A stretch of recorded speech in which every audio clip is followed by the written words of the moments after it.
Eu acho que as urnas foram fraudadas mesmo. Eu acho que, na real, o Lula foi eleito no primeiro turno. É polêmico dizer o óbvio, mas assim, chega a ser inocência pensar que as urnas precisaram ser fraudadas no Brasil pro Lula ganhar. Me surpreende ainda que tenha tanta gente pensando que o país onde a MC Pipoquinha é tratada como deusa, enquanto várias professoras que deram a vida pra proteger os seus alunos em atentados são esquecidas, não elegeu mesmo um condenado por corrupção em todas as instâncias. Cara, o país onde o bandido sai primeiro da audiência de custódia que o policial, o país onde todo caminhão que tomba é saqueado, o país onde as pessoas não podem ver um erro numa promoção de uma empresa que já querem tirar proveito, o país onde o fulano vai na Zara só pra ficar procurando preço em euro pra levar a roupa de graça, não tem a mínima chance de dar certo. Metade do Brasil realmente mereceu o Lula, bicho.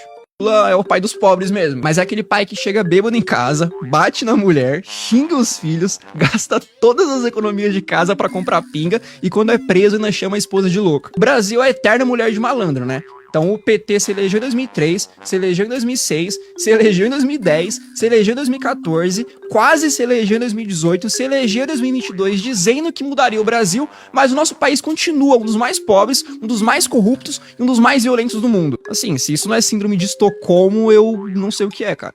Você é um cristão de esquerda, ou você não leu Marx, ou você não leu a Bíblia. O próprio Marx, além de ser um ateu e ter construído todo o seu pensamento através do materialismo e do ateísmo, dizia que a religião era o ópio do povo. O socialismo tem essa ideia, né?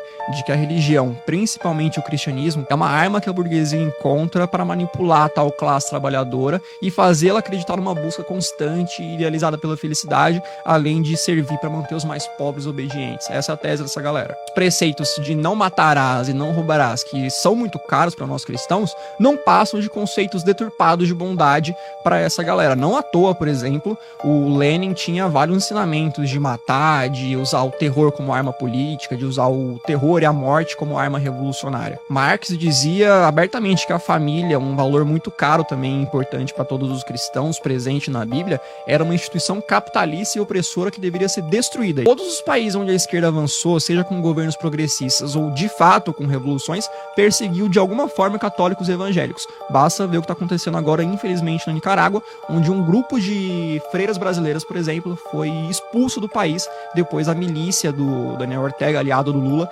entrar invadindo e destruindo a igreja delas. Além de não fazer sentido ser cristão e socialista por causa da própria teoria marxista, também não faz sentido ser cristão e socialista pela própria prática. Jesus pregava ali a caridade voluntária, não a tomada forçada da propriedade alheia. Jovem militante de esquerda é o exemplo vivo do porquê que eu defendo tanto o ensino de qualidade sem viés ideológico na sala de aula. Porque, mano, pensa comigo.